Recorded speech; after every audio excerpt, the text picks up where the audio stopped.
Quelle est l'ampleur du véritable amour? Programme enregistré à l'origine par Ricardo Melo de l'Institut Namasté le 22 novembre 2017.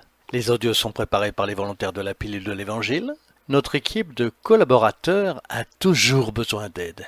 Soyez vous aussi volontaires de notre cause. Rejoignez notre page sur Facebook, Pilule de l'Évangile. Bonjour mes chers amis, bonjour.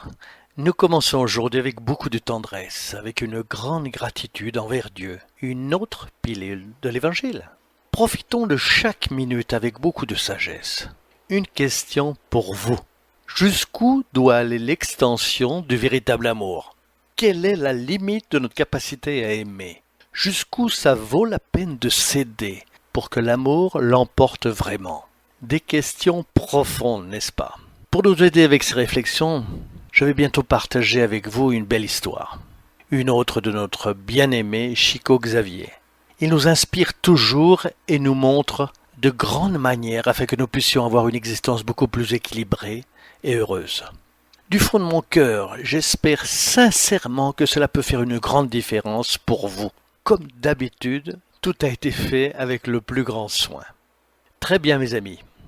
Cela dit, quelle est l'ampleur du véritable amour? J'ai déjà raconté cette histoire ici il y a quelque temps, mais je vais la répéter. Chico Xavier avait travaillé toute la journée à Pedro Leopoldo, la ville où il habitait. Il ne savait pas combien de personnes venaient sur son lieu de travail pour lui parler. Beaucoup d'entre elles étaient même désespérées. Comme ses collègues, il était déjà habitué. Le docteur Romulo Joviano avait donné des ordres. Il était le supérieur de Chico et s'est transformé en son grand protecteur, même à de très jeune âge. Si quelqu'un venait chercher Chico pendant ses heures de travail, il ne lui disait rien, pour ne pas le déconcentrer dans son travail. Dirigeait les gens vers le centre spirituel Luis Gonzaga après 8 heures du soir. Normalement, c'était l'heure de début de la réunion. Et c'est ce qui s'est passé. Une dame, très nerveuse, est allée rencontrer Chico tôt le matin à son travail. Ils lui ont répondu que Chico ne pouvait pas la recevoir. Il ne l'a même pas su d'ailleurs. Elle s'est mise alors très en colère. Qui cet homme se croit-il être pour ne pas me recevoir? Je suis venu de loin pour lui demander de l'aide. Qui il se croit? Mais elle ne réussit pas à lui parler. La nuit est arrivée. Chico ne savait toujours pas qu'elle l'avait cherché. La réunion s'est déroulée normalement. À la fin, une ligne s'est formée pour que les gens puissent saluer Chico. Ils voulaient le serrer dans leurs bras, partager son affection. Soudain, cette dame arrive. Et Chico, sans rien comprendre, la regarde. Et la dame, en colère, gifle Chico. Imaginez la situation. Il reste immobile sans rien dire, sans rien faire. Immédiatement, l'esprit Emmanuel lui apparaît et lui dit « Vigilance, mon fils, vigilance. » Mentalement, Chico parle avec Emmanuel.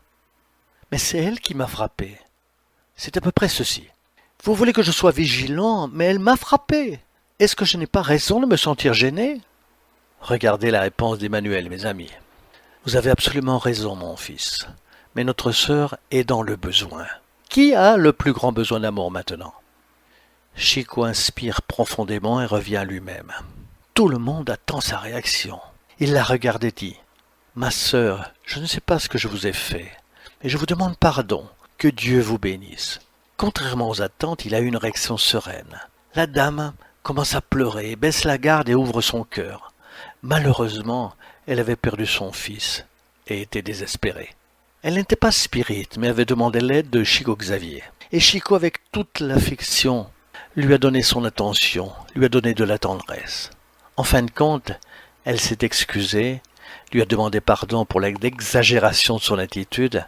Mais voyons, imaginez juste Chico, s'il avait réagi, ou s'était disputé avec elle, ou avait dit n'importe quoi, ou pire encore, retourné la gifle. Imaginez cette situation.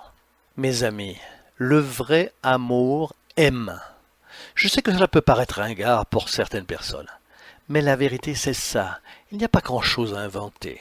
Le véritable amour se soucie de l'autre, même lorsque l'autre a toutes les raisons du monde, entre guillemets, d'avoir tort. Ou quand nous avons toutes les raisons du monde de penser que l'autre a tort.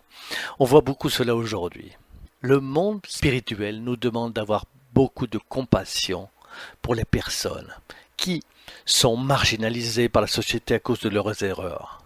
Ayons de la compassion pour les gens qui sont malheureux, portés sur la drogue, pour les gens qui ont fait des choses très laides, mais aussi des gens qui disent des choses très laides.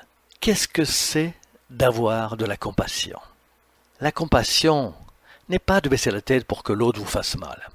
Ce n'est rien comme cela. La compassion, c'est que vous ne voulez pas du mal à l'autre, même s'il vous a fait du tort.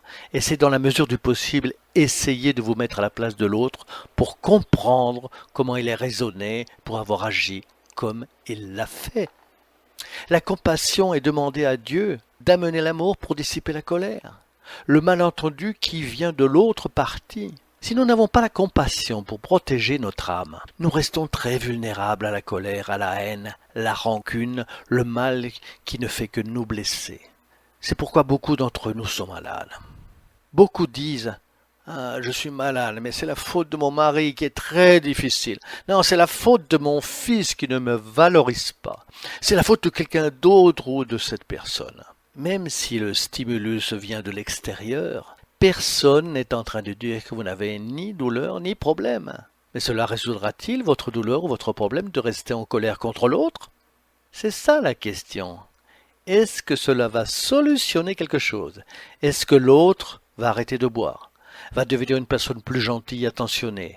Est-ce que votre situation financière va-t-elle s'inverser ou votre santé va-t-elle s'améliorer si vous vous énervez?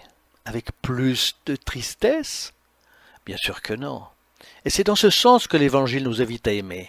Il nous invite à transcender les limites de ce que nous pensons que c'est d'aimer, d'aller plus loin et faire confiance à la bonté divine qui nous entoure, de faire un pas de plus, offrant notre pardon et en continuant notre promenade, en faisant ce qui nous convient. Souvenons-nous toujours des paroles de Mère Teresa de Calcutta.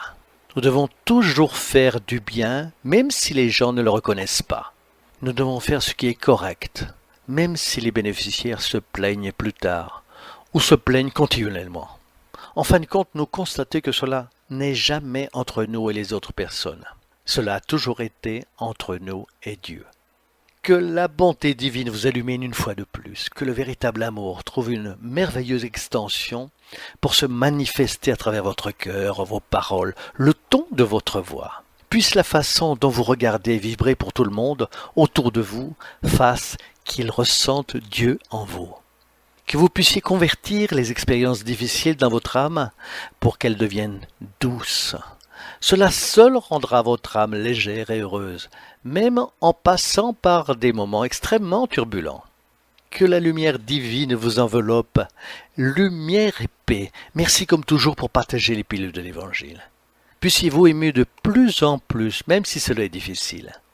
Rappelez-vous, souvent nous avons raison, mais l'autre est généralement dans le besoin. N'oubliez pas que nos amis spirituels pensent comme ça par rapport à nous.